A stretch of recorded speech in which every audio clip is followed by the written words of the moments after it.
movement under the United Democratic Alliance.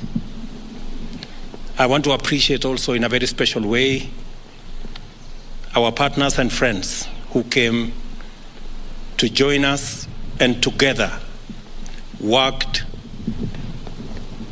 and walked this journey to victory. Our brothers in ANC, our brothers in Fort Kenya, in Chap, in DP, and all the other parties that joined us. And because of their contribution, because of their decision to work with us under very difficult circumstances, we won this election.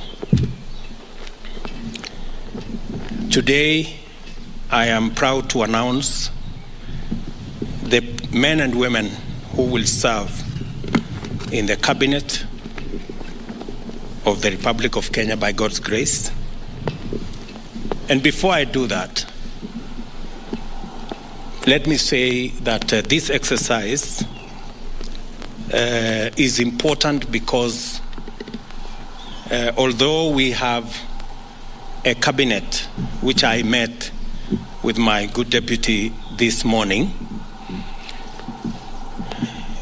it is also important that we set up the new cabinet early so that we can quickly take charge of the affairs of our country and begin the process of implementing the plan that we set out before the people of Kenya and persuaded them to vote for us on the basis of that plan.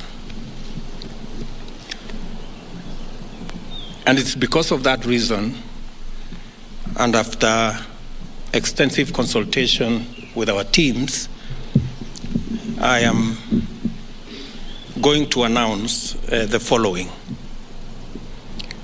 My good deputy, Rigathi Gachagua, who I have a lot of regard for standing with me and working extra hours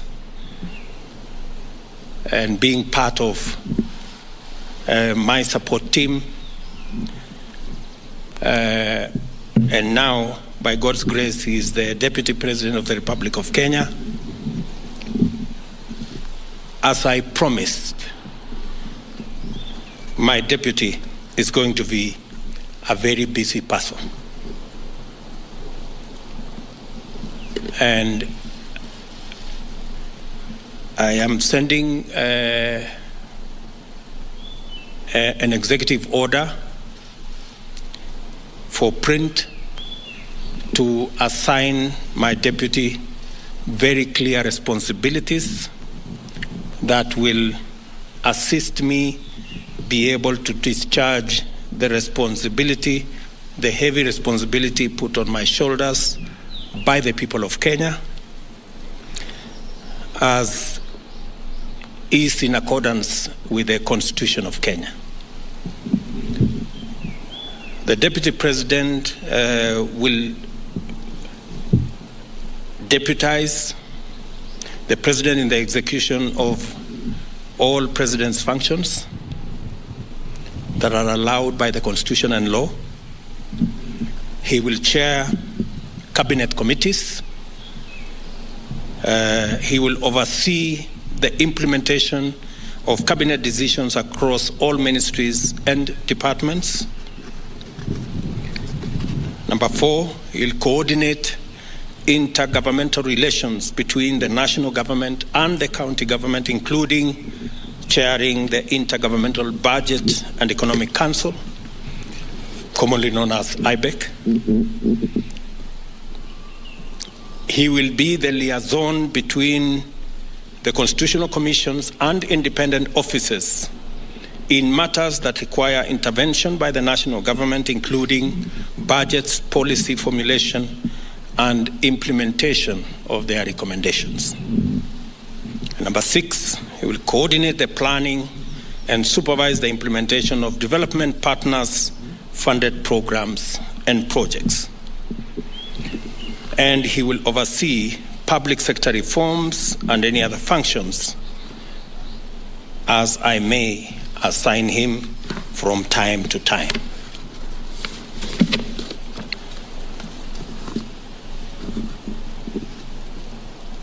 We have again the other very important position, and that is the position of the Prime Cabinet Secretary. And I have appointed my brother, Wycliffe Musalia Mudavadi, into that office. That office is probably the most senior office after the office of the President and Deputy President. And I have set out functions for that office. He will assist the President and Deputy President in the coordination and supervision of government ministries and state departments, in liaison with the ministry responsible for interior and national coordination, oversee the implementation of national government policies, programs, and projects. Number 3, he will chair and coordinate national government legislative agenda across all ministries and state departments in consultation with and for transmission to the party coalition leadership in both National Assembly and the Senate. He will facilitate interministerial coordination of cross-functional initiatives and programs. He will also coordinate, number 5, and supervise. He will coordinate and supervise the technical monitoring and evaluation of government policies, programs, and projects across ministries, and of course perform any other functions as I may assign him from time to time. The other appointments I have made this afternoon are appointments of ministers. The Minister for Interior and National Administration, the Honorable Professor Abraham Kithure Kindiki, the Minister for National Treasury and Planning, Professor Njuguna Ndungu,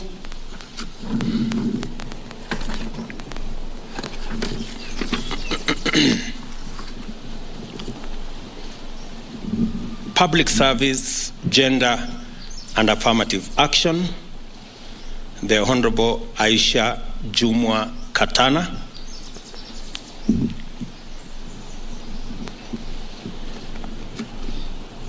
Ministry of Defense, the Honorable Aden Bare Duale, Ministry of Water, Sanitation and Irrigation, the Honorable Alice Mudhoni Wahome, Minister for Foreign Affairs and Foreign and Diaspora Affairs, the Honorable Alfred Mutua,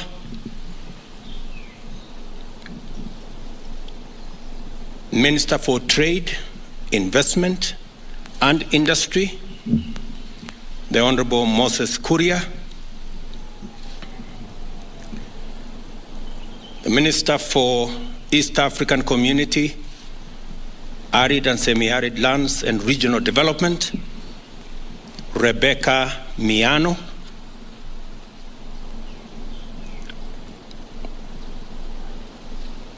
Minister for Roads, Transport and Public Works, the Honorable Onesimus Kipchumba Murkomen,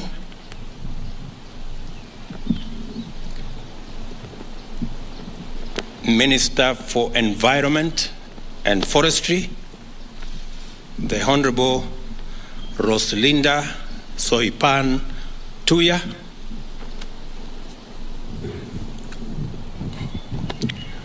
Minister for Lands, Housing and Urban Development, Zakaria Mwangi Njeru.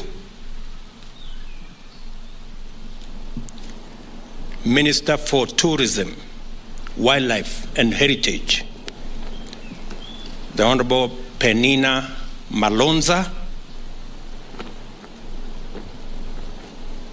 Minister for Agriculture, Livestock and Livestock Development, the Honorable Franklin Mithika Linturi.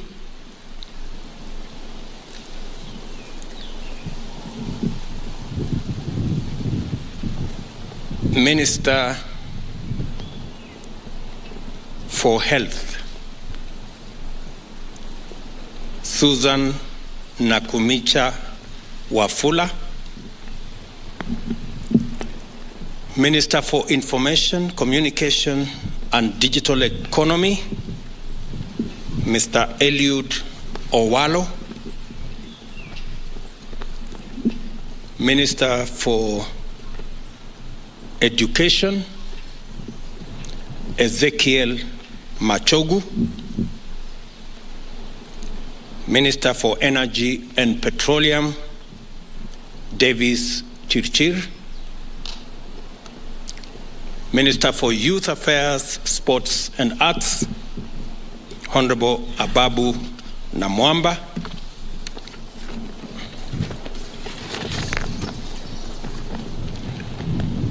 Minister for Cooperatives and Micro, Small and Medium Enterprise Development, Simon Chelugui.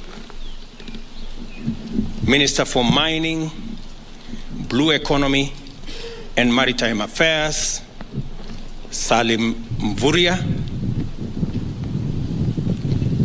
Minister for Labor and Social Protection, the Honorable Florence Bore. I have also made the following cabinet level appointments.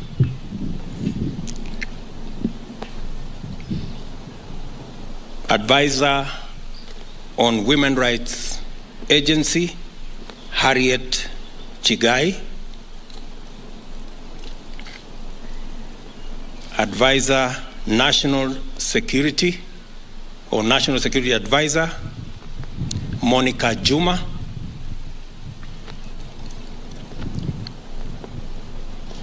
Attorney General, Justin Bidan Muturi Njoka. And Secretary to the Cabinet, Mercy Wanjau. Those are the appointments I have made this afternoon. Other appointments will follow in due course on the other areas that are part of the team that will work with me and my two brothers and the entire cabinet in making sure that we implement the program and the plan upon which the people of Kenya voted for us.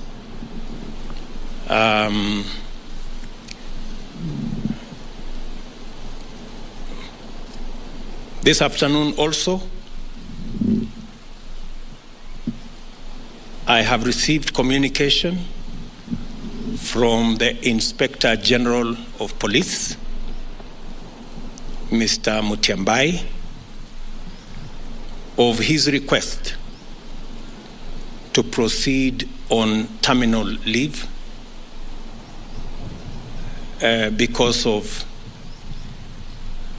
his health situation. I have, after discussing with Mr. Mutiambai and in consideration of his service to our nation and his health situation, I have accepted that Mr. Mutiambai will proceed on terminal leave on the 6 months that he still has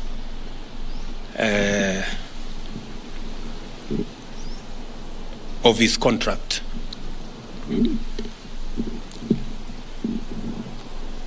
I have also received the resignation of the Director General of CID, Mr. Kinoti, and I have transmitted the same to the National Police Service to proceed with advertising that position. And meanwhile, they should get somebody to act in the place of Mr. Kinoti.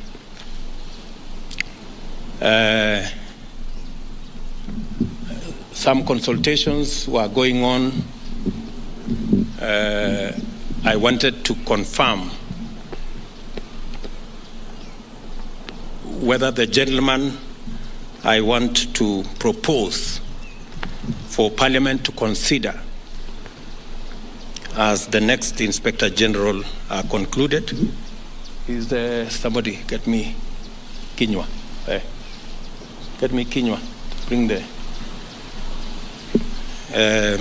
I will also formally announce to you that as well, all in the exercise of trying to assemble the next administration so that we can, all of us, begin to work on the nuts and bolts of the transformation of our country. We appreciate that we have a difficult economic situation in our hands, but I am confident that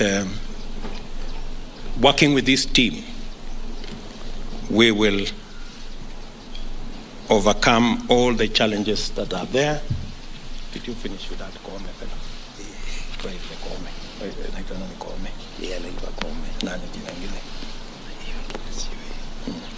Okay.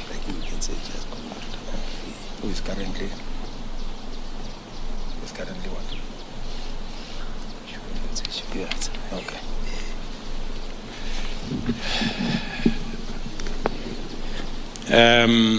Once I conclude my consultations with the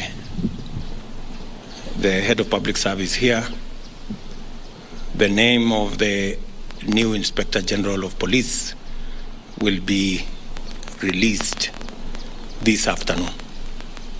So, with those many remarks, ladies and gentlemen, I want to take this opportunity to wish the men and women on this list, the great people who will assist us deliver on the Kenya Kwanza plan. I wish them well. They will now proceed to Parliament for the exercise in Parliament so that Parliament can approve and give me the opportunity to finally conclude the appointment and get each and every member of this team to work. Asanteni sana, and may God bless you.